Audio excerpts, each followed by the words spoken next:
तो इस फिल्म की शुरुआत में हमें दो सिस्टर्स से मिलवाया जाता है जो एक नई चर्च के लिए काम कर रही थी। सिस्टर पैक्सटन और सिस्टर बर्नीज इन्हें चर्च के लिए न्यू मेंबर्स लेकर आने थे। जिन लोगों ने उनकी ऑफर एक्सेप्ट की थी, ये लोग उनके घर जाकर उन्हें चर्च के लिए इनविटेशन देने वाले थे। रास्ते में इन दोनों सिस्टर्स को कुछ लड़कियां मिल जाती हैं जो सिस्टर पैक्सटन को बुली करती हैं और सिस्टर पैक्सटन दुखी होकर रोने लग जाती हैं, जिससे हमें पता चलता है कि वो बहुत भोली और बहुत नरम दिल की है। ये देखकर सिस्टर बर्नीज उन्हें समझाती है कि आपको अपने आप को मजबूत करना होगा, ऐसे रोने से कुछ नहीं होगा जिंदगी में। खैर, बातें करते हुए ये लोग मंजिल पर पहुंच ही गए थे। रास्ते में बारिश भी होना शुरू हो गई थी और ये दोनों भीगे हुए भी थे। ये लोग आए थे मिस्टर रीड्स के घर, जिन्हें रिलियन के बारे में कुछ सवाल करने थे। मिस्टर रीड इन्हें घर के अंदर बुलाते हैं, लेकिन बर्नीज कहते हैं नहीं, हम अंदर नहीं आ सकते। हमारे चर्च का एक रूल है कि अगर घर में कोई लेडी ना हो तो हम उस घर में नहीं जाते। तब यहाँ रीड ने कहा मेरी वाइफ है और वो किचन में ब्लूबेरी पाइस बना रही है। इन्हें ब्लूबेरी की खुशबू भी आ रही थी घर से, इसलिए उसकी बात मानते हुए ये दोनों घर के अंदर चली गई।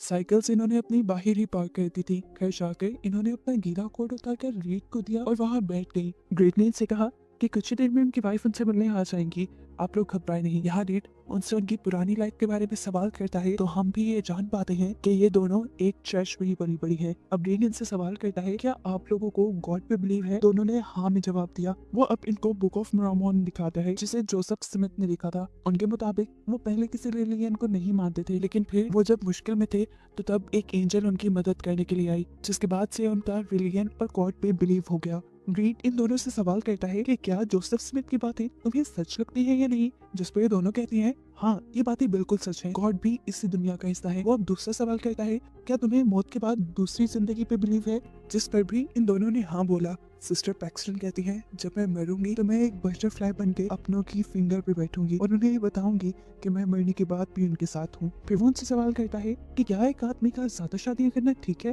पैक्सटन फौरन कहती है मेरे लिहाज से तो नहीं ठीक। तब वो से पूछता है क्यों, तुम्हारी दो चर्च वाले इस रूल को मानते हैं? तब सिस्टर बर्नीस बोली हाँ ऐसा है, लेकिन वो इसलिए क्योंकि हमारे चर्च वाले अपने मेंबर्स बढ़ाना चाहते हैं और एक फैमिली के जितने मेंबर्स होंगे उतने ही चर्च के मेंबर्स भी बढ़ेंगे, इसलिए उन्होंने ये रूल रखा। जिस बात पर उस आदमी ने कहा नहीं ऐसा नहीं था, मैं बताता हूँ। जोसेफ ने अपनी अय्याशी के लिए ज्यादा शादियां की थी और उसको फॉलो करते हुए ये लोग ज्यादा शादियां करने लग गए और इस सब को रिलीजन का नाम दे दिया। ये सुनकर अब दोनों सिस्टर्स एकदम से बहुत ज्यादा हैरान हो गई। इस आदमी को तो उनसे ज्यादा नॉलेज था। फिर उसने इन दोनों को बताया कि मैंने काफी सारे रिलीजन पढ़े हैं और अब तक का मेरा निचोड़ ये है कि तुम जितना ज्यादा जिस रिलीजन को पढ़ोगे तुम्हें लगेगा कि तुम उतना उस रिलीजन को कम जानते हो। इसके बाद वो उठकर लॉन्च से कमरे की तरफ चला जाता है और कहता है कि अगर तुम मेरी वाइफ से मिलना चाहते हो तो अंदर आ जाओ। इन लोगों को कुछ गड़बड़ लग रही थी, अंदर बिल्कुल अंधेरा था। यहाँ पर पैक्सटन ने जैसे ही कैंडल मोड़ी तो वो ब्लूबेरी फ्रेग्रेंस कैंडल थी और इससे ये लोग जान गए कि वो आदमी झूठ बोल रहा था। उसकी वाइफ नहीं थी उसके घर और ना ही वहाँ कोई ब्लूबेरी पाई बना रहा था। कुछ गड़बड़ महसूस होने पर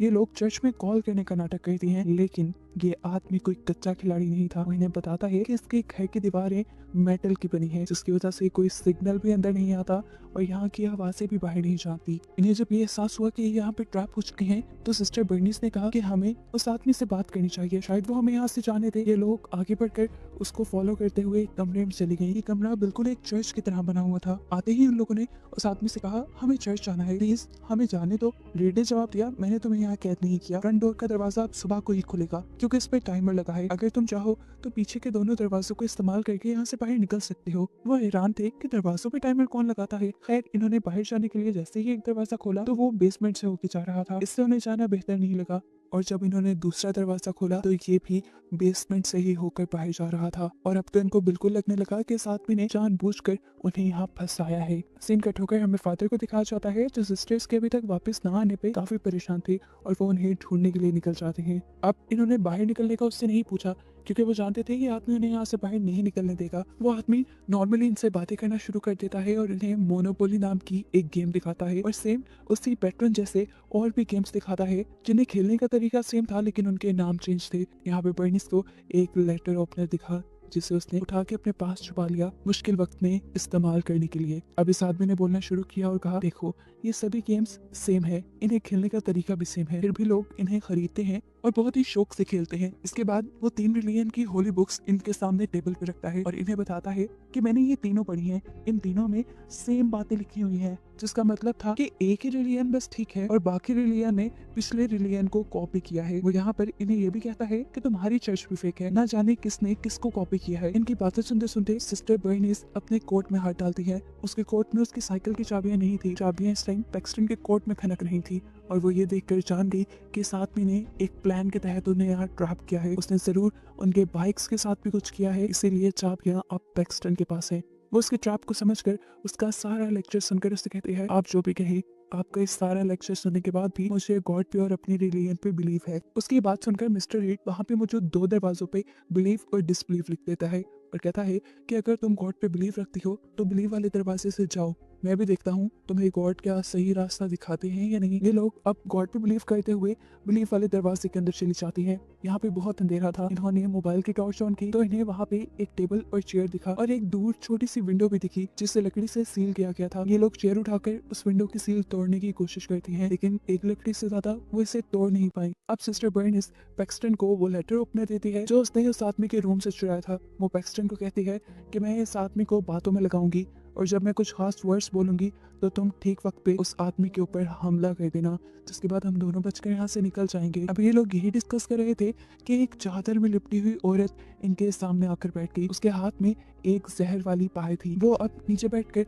कुछ दुआएं पढ़ने लग जाती है और रीड की आवाज इन्हें बताती है कि ये औरत एक प्रॉफिट है, एक पैगंबर है और ये यहाँ पे अब जहरीली पाई खाएगी और मर जाएगी। जिसके बाद ये औरत तुम्हें ये बताएगी कि उसने मरने के बाद आफ्टर लाइफ में क्या देखा। ये बात सच में मानने वाली नहीं थी, लेकिन खैर ये लोग यहाँ पे रुक गए। सिस्टर बर्नीस ने ऊपर जाकर देखा कि रीड ने अपने घर का एक मॉडल बनाया हुआ था और वो उस मॉडल में उन लड़कियों को जहाँ चाह रहा था वहाँ रख रहा था, जैसे वो लड़कियां इनकी कठपुतलियां हो। जब वो इस काम में बिजी था तो उसने चुपके से एक दरवाजे से निकलकर दूसरे डिस्प्ले वाले दरवाजे में जाने की कोशिश की ताकि वहां से वो निकल पाए, लेकिन उसने देखा कि दोनों ही दरवाजे बेसमेंट के अंदर जा रहे थे, एक ही बेसमेंट के अंदर। डिस्प्ले वाले दरवाजे पे वापस आकर उसने देखा कि वहाँ पे एक माचिस पड़ी है जिसे वो उठाकर यहाँ पे आग लगा सकती है, लेकिन जब उसने वो लेने की कोशिश की तो उसके हाथ नहीं लगी, इसलिए जल्दी से वो अपने वाले दरवाजे में वापस चली गई, जहाँ जाकर उसने देखा कि वो औरत जिसे रीड प्रॉफिट कह रहा था वो जहरीली पाई खाकर मर चुकी है। उसके मरते ही रीड इन दोनों से कहता है कि तुम उस औरत की नसें और सांसें चेक करो, क्या वो मर गई है। ये लोग जब चेक करते हैं वो औरत सच में मर चुकी थी।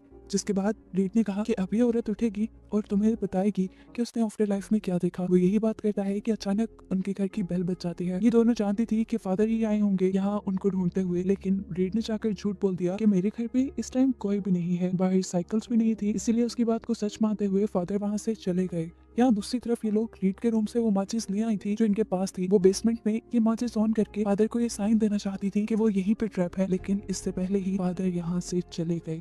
अभी वो यही सब कर रही थी कि पीछे से वो औरत भी जिंदा हो गई जिसे वो प्रॉफिट कह रहे थे। औरत ने जिंदा होते ही इन्हें बताया कि उसने मरने के बाद एक क्लाउड देखा जो जन्नत नहीं था और ये सब भी असल नहीं है। ये कहते ही यहाँ पर रीड आ गया और उस औरत को ले गया। ये सब चीजें देखकर बर्नीस मानने को तैयार ही नहीं थी। वो रीड से पूछती है तुमने ये सब कैसे किया? वो मरी थी, मैंने भी चेक किया था। बर्नीस इस टाइम फुल कंफ्यूज हो चुकी थी। वो उससे कहती है क्या पता ये उसका नियर डेथ एक्सपीरियंस हो, क्योंकि मैंने भी बचपन में नियर डेथ एक्सपीरियंस किया हुआ है और जब मैं बिल्कुल मरने के करीब थी तब मैंने भी ऐसी ही कुछ चीजें हेलुसिनेट की थी, लेकिन फिर गॉड ने मुझे एक नई लाइफ दे दी। ये सारी बातें करके असल में सिस्टर बर्नीस रीड को डिस्ट्रैक्ट कर रही थी। बातें करते करते वो जोर से मैजिकल अंडरवेयर कहती है, यानी ये वो टाइम था जब पैक्सटन ने रीड के ऊपर हमला करना था। इससे पहले कि पैक्सटन उसे मार देती, रीड जल्दी से अपने पास से एक चाकू निकालकर सिस्टर बर्नीस का गला काट देता है, जिसे देखकर पैक्सटन झंझला गई। उसने पूछा ये क्या किया तुमने? जिस पर रीड ने कहा कि ये लड़की असल नहीं है, ये एक स्टिमुलेशन है। वो अब उसे मारने के बाद के कटे हुए हाथ से एक चिप निकालता है और उससे कहता है देखो ये इसकी चिप। जिस पर पैक्सटन कहती है ये चिप नहीं है, ये बर्थ कंट्रोल के लिए एक इम्प्लांटेशन है और मैं जानती हूँ तुमने जो सब किया वो कैसे किया। वो औरत जिसे तुम प्रॉफिट कह रहे हो वो सच में मरी थी, लेकिन फिर पहले मरने वाली औरत और दूसरी औरत दोनों चेंज थी। मैंने देखा था उनके बैठने के तरीके भी चेंज थे और इन औरतों के बदलने का काम तब हुआ था जब हम लोग ऊपर माचिस लेने के लिए आए। ये सब तुम्हारा कंट्रोल प्लान था और मैं जानती हूँ कि बेसमेंट में जरूर कोई गड़ा भी है जिसके अंदर वो औरत अभी मरी पड़ी होगी। रीड उसकी बातें सुनकर हंसने लगता है और उसे कहता है तुम ये सब साबित कैसे करोगी? तो पैक्सटन कहती है मैं वो सीक्रेट पैसेज ढूंढ लूंगी। जिस पर वो हंसने लग जाता है और कहता है यहाँ कोई सीक्रेट पैसेज नहीं। और ये सुनकर पैक्सटन दोबारा उसी बेसमेंट में जाती है सीक्रेट पैसेज ढूंढने के लिए और उसे मिल भी जाता है। हैरानकुन तौर पे उसकी थ्योरी बिल्कुल सच थी। वहाँ पैसेज में उस मरी हुई औरत की लाश भी पड़ी हुई थी उसने वापस आकर रीड से कहा, मैंने कहा था ना ये सब तुम्हारा कंट्रोल्ड है। उसकी ये बात सुनकर अब रीड परेशान होने के बजाय उल्टा खुश हो रहा था। असल में रीड चाहता था कि पैक्सटन ये सब कुछ समझे जो उसने किया। अब वो यहाँ के सारे रूम्स में जाती है। एक रूम ऐसा था जहाँ पर उसी की साइकिल का लॉक लगा हुआ था। वो अपनी साइकिल की इस्तेमाल करते हुए उस लॉक को जब खोलती है तो अंदर बहुत सारी औरतें कैद थी,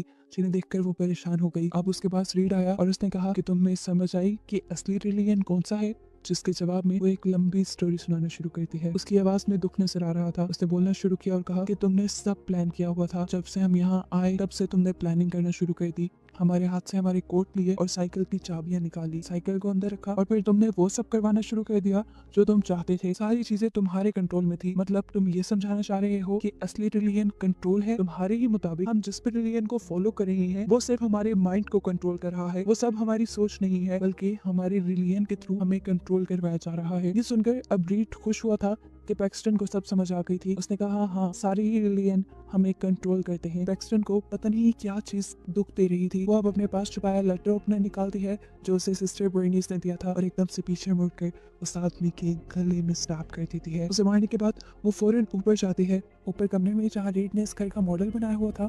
उसे देखकर वो यहाँ से बाहर निकलने का कोई रास्ता ढूंढने लगती है, लेकिन जैसे ही वो दरवाजों के पास आती है तो उसे देखने को मिलता है कि ये सारे दरवाजे एक दूसरे से इंटरलिंक्ड हैं। एक मेज की तरह बना हुआ है ये घर। वो इस पूरे घर में कई मर्तबा घूमी और वापस आकर वहीं पहुंच गई और उसे समझ आ गया कि शायद वो इस घर से नहीं निकल सकती। अभी वो इसी टेंशन में थी कि एकदम से जख्मी रीड उसके पास आया और उसके जिस्म में उसने स्टैप कर दिया। पैक्सटन भी अब मरने के करीब थी और इस टाइम पे रीड ने उससे कहा कि तुम गॉड को मानती हो, गॉड तुम्हारी बात सुनेंगे, तुम हम दोनों के लिए प्रे करो। यानी वो भी गॉड को मानता था, लेकिन पता नहीं क्यों गॉड से सब लोगों को बहका रहा था। पैक्सटन भी प्रे करती है और तब हम देखते हैं कि सिस्टर बर्नीस लड़खड़ाती हुई यहाँ आती है। पैक्सटन उसे देखकर बहुत ज्यादा खुश थी। वो यहाँ एक लकड़ी का टुकड़ा उठाकर रीड के गले में मारते हुए उसे जान से मार देती है। पैक्सटन खुश थी कि रीड मर गया था और अब उसकी साथी उसके पास थी, लेकिन कुछ ही देर में सिस्टर बर्नीस की डेथ हो गई, जो देखकर पैक्सटन को बहुत दुख हुआ। अब पैक्सटन दोबारा ऊपर गई और उसने दोबारा रीड के घर का मॉडल देखा और उसे एक खिड़की के बारे में पता चल गया जिससे वो बाहर निकल सकती थी। जल्दी से वो इस खिड़की को खोलकर फाइनली यहाँ से बाहर निकल गई, यहाँ से आजाद हो गई। और यहाँ से निकलते ही एक तितली आकर उसके हाथ पे बैठी। वो जानती थी ये सिस्टर बर्नीस की ही सोल है जो उसे बताना चाह रही है कि वो हमेशा उसके साथ रहेगी। ये देखकर वो खुश हुई और उसका इस चीज पे भी बिलीव बन गया कि मरने के बाद भी एक आफ्टर लाइफ है। उसके बाद समझते ही वो बटरफ्लाई यहाँ से गायब हो जाती है और यहीं पे ये स्टोरी भी खत्म हो जाती है।